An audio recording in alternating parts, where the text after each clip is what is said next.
We welcome you to another in our series of conversations here on TexasSports.com as we visit with Longhorn coaches. My name is Craig Way. Glad to have you with us as we take the opportunity to visit with another member of the Texas coaching staff, one of the newest members of the Longhorn coaching staff, Texas women's head basketball coach Vic Schaefer. I have to start, I've been starting with all the coaches, asking them about adjustments to everything going on. But this is a question I put to your associate head coach, Johnny Harris, yesterday.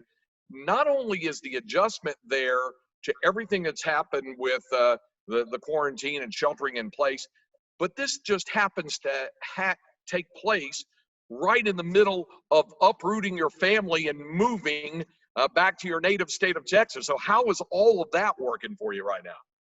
It is different for sure, and we're still trying to find a place to live. My wife was there for the last 3 days, came home last night. Her and Blair, of course, Blair's on my staff. She came home excited, found a beautiful place 2 miles from campus. My wife came home in tears because the place she wanted got yanked out from underneath her at the last minute. So it's just part of it, and again, because of what we're going through with the social distancing and the things like that, campus being closed, at least we're not in any huge rush, got to be there yesterday, that kind of thing, because you can't go into the office anyway.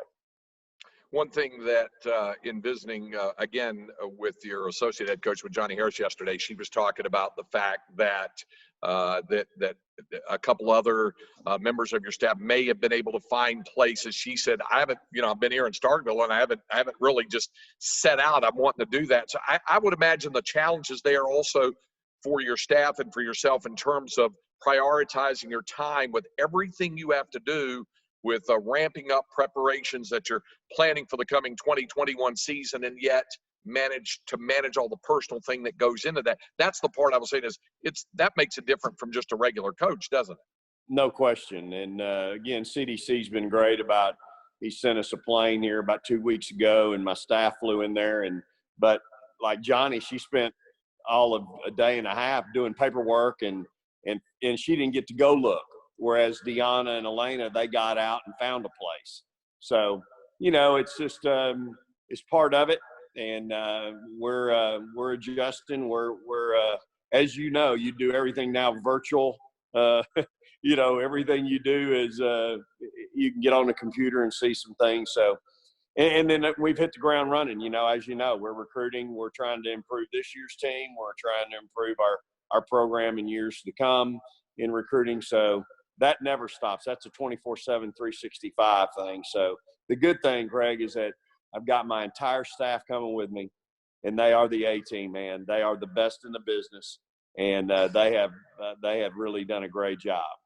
Well, that was one thing I wanted to ask you. How important do you think it is in today's age of women's college basketball, men's college basketball? Football, it would be a bit more problematic because of the scope of the size of the staff with 10 members and all that sort of thing. But for baseball, women's basketball, men's basketball, I would think, and some of the other sports, softball, perhaps track and field, some other things, to have an entire intact staff be able to move with you, because it seems to be more rare, Vic, than what we remember in the past, because other assistants have other opportunities in other places. And I know Johnny perhaps might have had an opportunity there. She was hoping with regard to follow you there at Mississippi State. But how important is it to be able to have an entire staff intact, make the move with you to Austin? It's critical. And again, part of the reason that we've had so much success in years past is because we've had great continuity within our staff.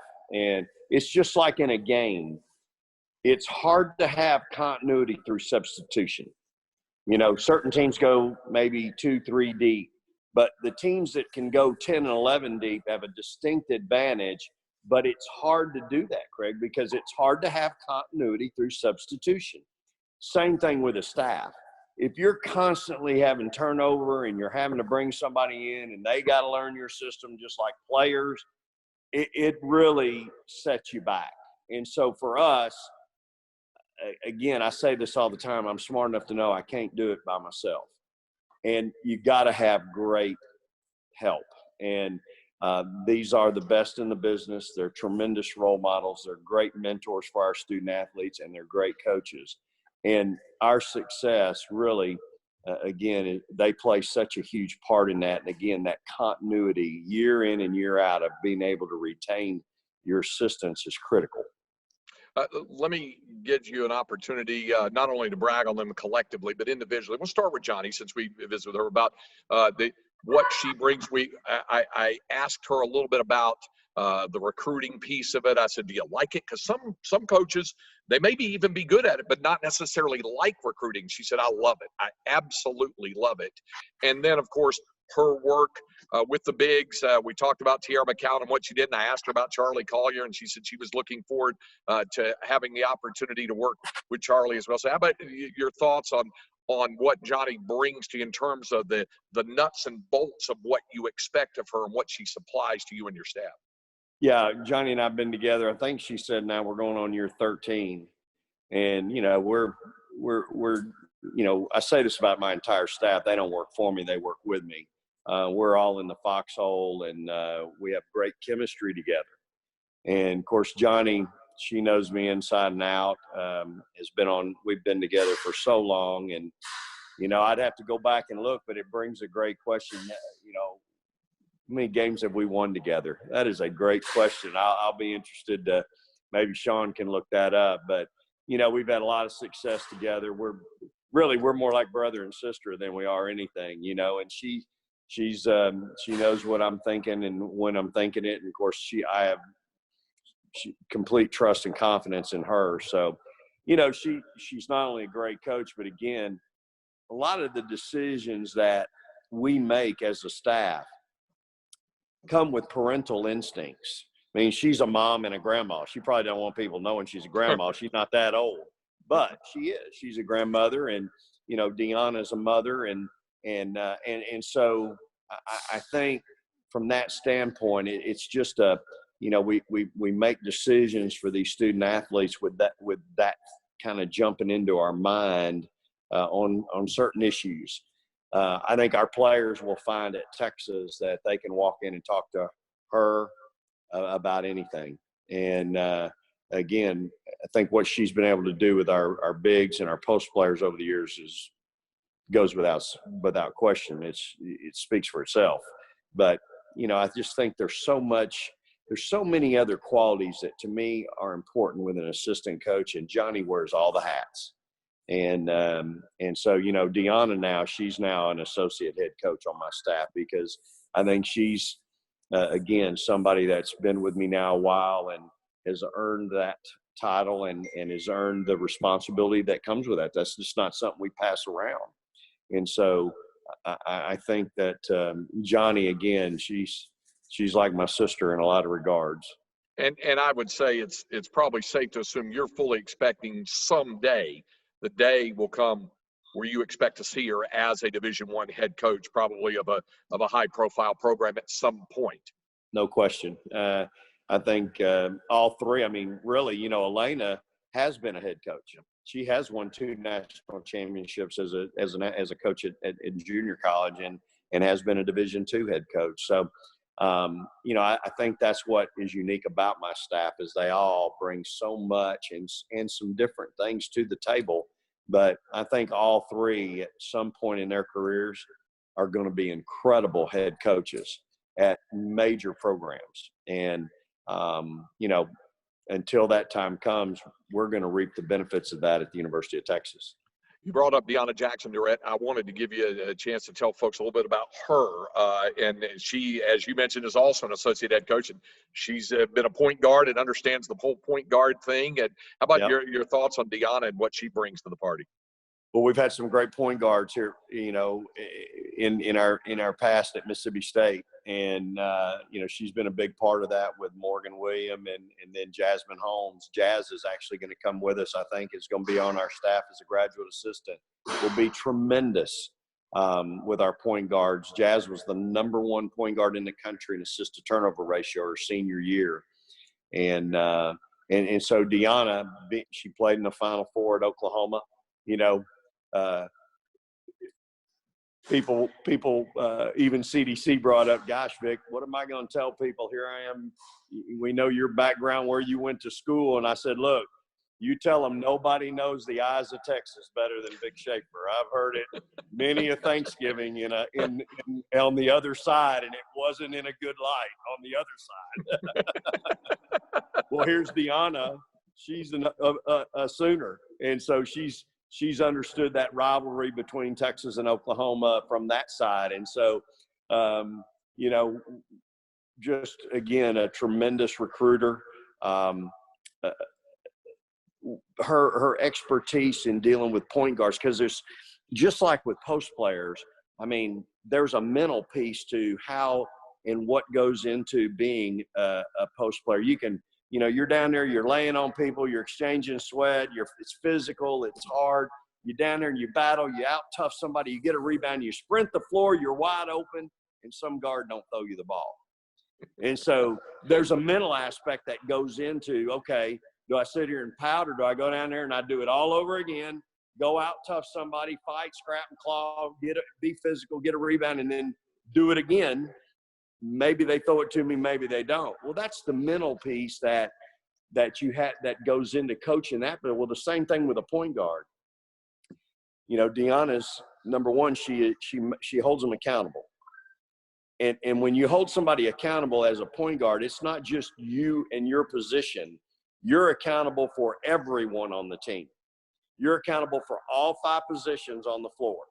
So when the 3 player doesn't know what she's doing and the coach jumps your butt about it, you don't say, well, that isn't my position. It's, yep, I got it, coach. I'll get her. I'll make sure they know. And so that's the accountability. You don't just know the plays from your spot. You got to know the plays from the 2, the 3, the 4, and the 5. And that's where I think Deonna is so good at conveying that to a point guard and teaching them to be accountable for everyone. And when the head coach ain't happy and you're the one that might be taking the brunt of that, you got to wear it. It just comes with the position. If you can't take it, then maybe you need to move to another position, because it's just that way. And I think, again, she's so good at all of that. I mean, I just talked about a lot of stuff for one person, an 18 to 22-year-old that they have to evolve and learn. And he's really good at it. Elena Lovato is another member of your coaching staff, not only an assistant coach for you, and you mentioned a former head coach who's won national titles at the JUCO level and coached the Division II at Arkansas Fort Smith. She also is your recruiting coordinator. So she also has some very defined roles with your staff. That's the one that, you got to have. She wakes up and goes to bed every night thinking about recruiting. And, it's constantly on her mind. And you got to have that person. And not that we're not all thinking it, but she is constantly, and she's cutting edge. And so not only is she constantly thinking it, but she's also constantly trying to figure out what kids today, they're all about what they can lay their eyes on and their hands on. It's instant gratification. And so she's really good with the technology piece and the promotional piece, the marketing piece, if you will, of a program. And so, every day I get more than one phone call about this player, this recruit, talking in terms of who's a fit, who might not be a fit, those kinds of things. And I think what you'll find, Craig, with us is we recruit to a fit. Just because they got some number by their name doesn't necessarily mean they're going to be a great fit for us at the University of Texas. And so I think with all my staff, and Elena especially, they understand that, and they're really good at what they do. But boy, Elena's the one you got to have that person on your staff that's kind of prodding everybody else, and she's that person for us. I saw a tweet from her last night where she was just bubbling over with her enthusiasm and the excitement. Is that her in a nutshell? No question. She is Energizer Bunny when it comes to just about everything. And she is excited. And, her thing is, let's go. She's every text I get from her, if it's about recruiting and it's about, hey, we got to go get this one, we got to do this, let's go. And so, yeah, she's certainly excited, as we all are, about our opportunity there at Texas. This is not an original thought by any stretch. We've heard it said for years that the importance of a head coach understanding the high school coaches in his or her state. You obviously have had great relationships with the high school basketball coaches, the girls coaches in the state of Texas. How important is it also the fact that when we're talking about your staff, they also have kind of that fingerprint and that area around there? Johnny, of course, with you on Coach Blair's staff at A&M. Deonna played for Sherry Cole at Oklahoma, and she kind of knows the area. And then, of course, Elena spent time in the state of Arkansas as well. How important is that, having that regionality of your staff as well as your own relationship with the high school coaches in the state?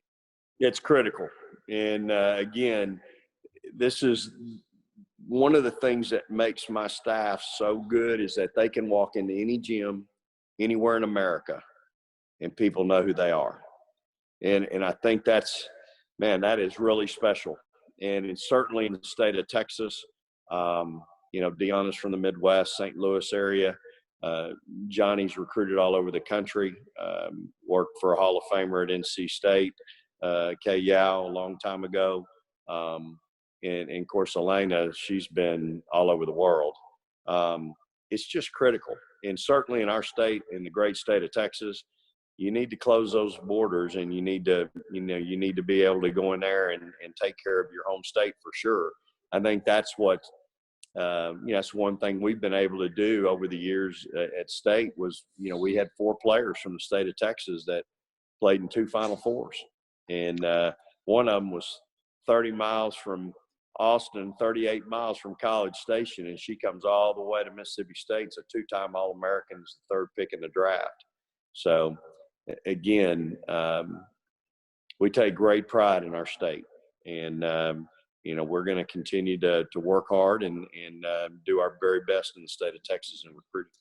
Okay, so the one member of your staff that nobody's really asked you about is Blair. Now, it wasn't that long ago. I was doing the game. I guess the one over in Starkville, and she's playing for you, and certainly the one in prior to that in Austin as well. Coaches are often asked, and I always ask coaches about that special relationship when you coach one of your own in whatever sport it might be.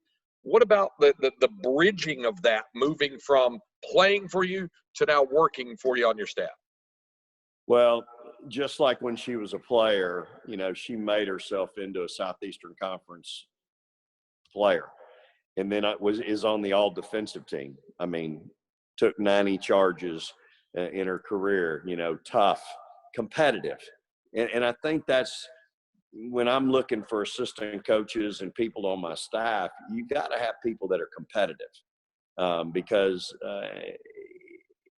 that's our livelihood. You better be competitive in what we're doing, recruiting and everything else. So, I think with her, what you got as a player, a tireless worker, extra time in the gym, understood maybe her deficiencies might be. So understood what she needed to do to work around that. And that's just work. I mean, she's not afraid to work. And so I think, here in this since we took the job a month ago, she's really kind of been running all of us. She's telling me, hey, you got a 1:00 Zoom. Hey, here's the link. Hey, you got this call and this call today. Hey, you got this, and this. Hey, don't forget you got this tonight at 6:30. And I think she's doing it with all our staff. And so I just think she is getting the opportunity to be involved in a lot of the things, Craig, that a lot of assistants don't get to do. And so an example would be, as the director of player development, you're very limited in what you can do when it pertains to practice on the court and things like that. So she's involved in academics, housing, marketing, community service. And so a lot of times what happens is assistant coaches, they get these jobs as an assistant coach. And what's their number one job? Recruiting. Number 2, then it's maybe you get to coach a position, maybe. sometimes you don't get to do a whole lot of coaching. You're just kind of there.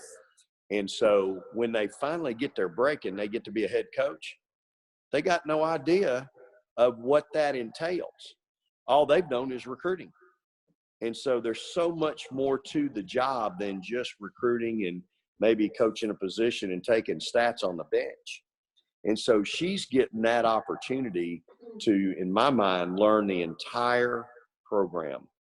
Her next step, whenever that'll be, wherever that'll be, will be as a full-time assistant coach. And so she'll get that opportunity so that when she gets her opportunity one day to be a head coach, she's going to have worked and have the total package. She'll have the total experience. And so again, I think with way I try to do it with my current staff, I try to expose them to everything. And so that when they do finally get to be the head coach, they have experience in dealing with everything. But Blair's been great. Her, Katera, and Dom, all three played in a Final Four. Blair played in 2. They have instant credibility with our team. They were great players. They know what it takes. If a player wants to walk up to them and bellyache about how long practice is or how hard it is or how demanding we are, they'll look them in the eye and go, you know what? It's what it takes to win. So here's a question of procedural nomenclature. Does she call you dad around the house and coach in the locker room or on the floor? How does that all work? So typically outside of the house, it's coach. And, I don't know that there was ever one day in practice in 4 years where dad slipped out. It's really funny, at practice, I was probably harder on her, more demanding on her as a student athlete than any kid I've ever had. It just comes with the territory. Man, she wore it like a champ. I mean, she earned the respect of everyone in that locker room because, as I did with all of our players, but especially with her, she earned her keep, and I demanded of her just like I demanded of everybody else.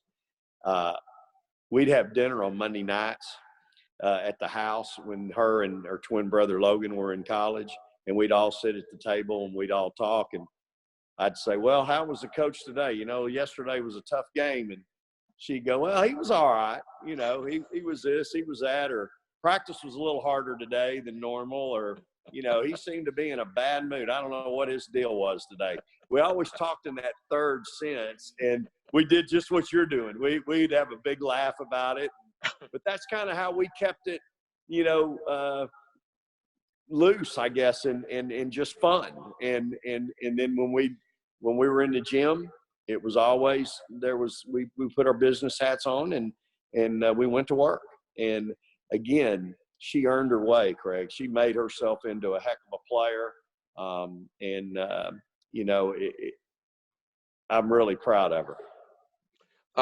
We hadn't had a chance the last time when we visited to talk about your signing class because they had not yet signed. And now that they've signed, I wanted to get your thoughts on Lauren Ebo and Deonna Jackson and Kyra Lambert and the gifts that they bring into what your program will be with the existing the returning players that you will have there on the roster. How about your signing class and your thoughts on them? Yeah, so Deonna Jackson, let's go back 4 years, her freshman year in high school. She's the #1 player in the country in the 2020 class. Had some injuries, missed all of her sophomore season or most of it as a player. Came back and had 2 really good junior and senior years, all first-team All-State, top 100 player, 6'3", can run, really athletic, got some guard skills. And so she's not your typical 6'3", not very athletic or stiff kid. She's really special and excited about her. Texas was recruiting her when we signed her. And so from Pearland, Texas, down there south of Houston. So just really excited that she decided to come with us. And a wonderful family. I know mom and daddy are just ecstatic that she's only 3 hours from the house instead of maybe 9. And then you've got Kyra Lambert. veteran point guard, heady Texas kid, went to Duke, had a great career, got hurt, had a couple of years where she was recovering from some knee issues, and last year really started getting healthy again, coming into her own, had a really good year, and becomes a grad transfer. And, you know, we need a point guard. I don't think there's any question. We're in desperate need of a point guard on this year's team. I think that's going to make everyone else on the team better. And so I think you've got an opportunity there with a veteran who's been to many, many, many wars, that knows what it takes to come in and help give you some leadership and lead your team. We don't have a senior on the team that I inherited. And so, you know, very similar to the team I had last year, man, inexperienced, young, immature, but really talented in last year's team. So this year's team, I think we've got some really talented young ladies, but we need that leadership at point guard. And I do think that there's an opportunity maybe with Celeste a little bit to play her there at some. You know, we recruited Celeste a little bit at Mississippi State, and I know I was looking at her as a point guard. So I was talking to her yesterday, and you just got to love the kid. I mean, I was talking to her about, hey, you think you know, it seems like I remember recruiting you to play some point guard, and, you know, Kyra can't play 40 minutes. She goes, Coach, I can do whatever you want me to do. She said, I'll do whatever you want and need me to do to help us win. And I mean, man, you got to love that. I mean, you do. That's a selfless, you know, player that will do anything to win. And so I'm excited about Kyra. She's excited to be coming home, get to play in front of her family for her last year.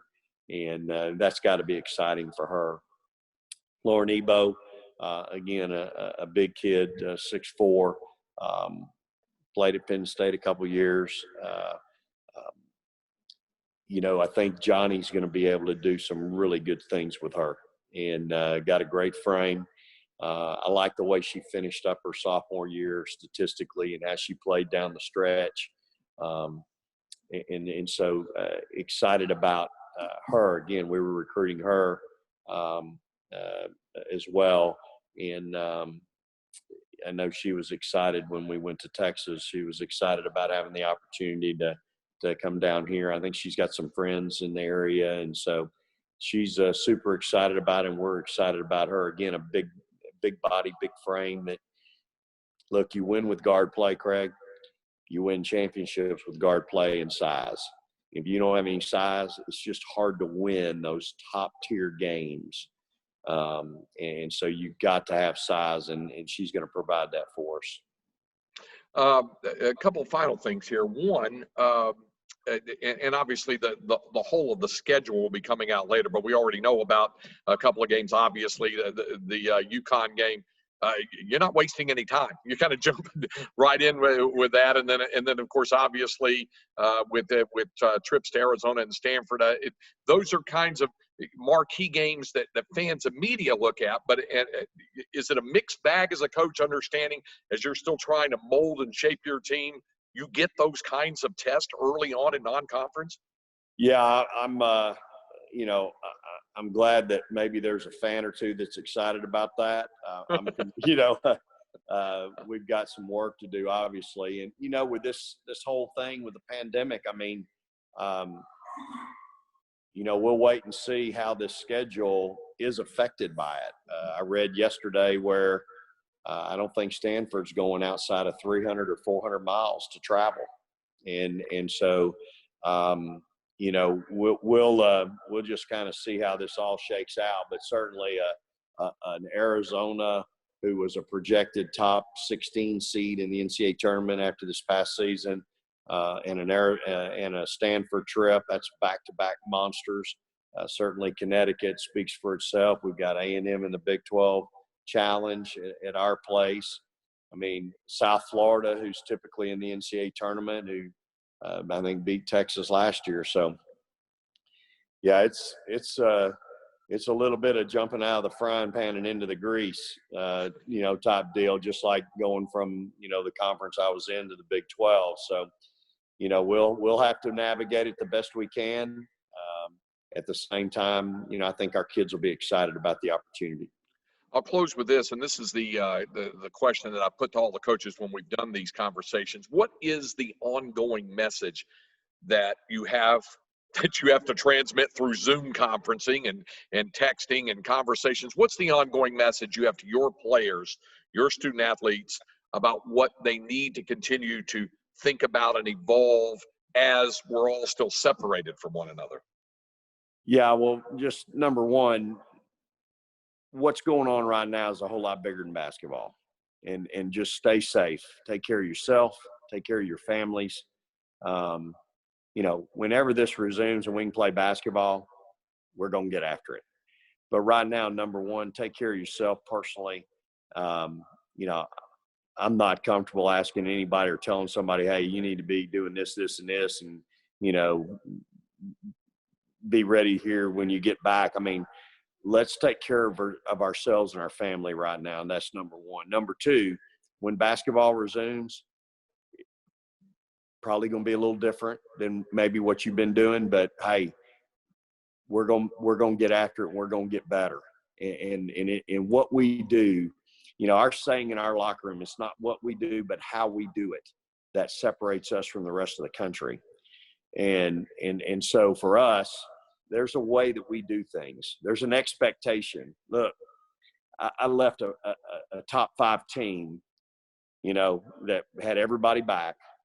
And I came to the University of Texas to do one thing, and that's to win championships. And I like playing in that last game. Did it 2 years in a row. I'd like to win it. And so that's our goal. That ain't easy, and it takes people that are willing to go above and beyond. And my staff does it every day. We go above and beyond. And that's what it's going to take for our program and our student athletes. And so, there's a way that we do things that's been really successful. We got the blueprint. And so, when we get an opportunity and we can get back in the gym, we're going to go to work. We're going to get better, and we're going to do what I think, what the expectations are at the University of Texas, which is to be one of the elite programs in all of college basketball year in and year out. Top 25 teams or top 25 programs and a top 10 pro, big difference. Top 25 team, you might be number 14 through 25. That's a real fluid group. You never know year in and year out who's going to be in that group, and they're usually in and out and in and out. A top 10 program, people look in the preseason polls and they go right to the top 10 to look for their team. That's what we were able to build at Mississippi State, and that's our job at the University of Texas. We want to build a top 10 program where year in and year out, that's where people go to find us, and that's where we stay throughout the season. And, man, it's hard to do. And it takes a tremendous commitment by everyone. But that's our job, and that's our charge. That's to me, that's the expectation. When they hired us, that's their expectation, and rightfully so. That's where the University of Texas deserves to be, and it's my job to get them there. We're looking forward to seeing you in action. Look forward to seeing you when you get to town and your staff and everybody gets settled in, and we'll do all that. And I look forward to shaving my quarantine beard off and getting back to work. We're all looking forward to that. It's I was going to say, I don't recall that being, and look, I've been around so long. I remember that young Craig Way, and I'm looking at you now, and I'm like, where is that guy? You're not that old. Well, that's nice of me to say. We'll see. Hey, Vic, I appreciate the time. Everybody be healthy and safe. We'll look forward to seeing you when you get to Austin. Hey, thanks so much for your time today. Praise the Lord and hook 'em horns. All right. That is Longhorns women's basketball coach Vic Schaefer here joining us on TexasSports.com.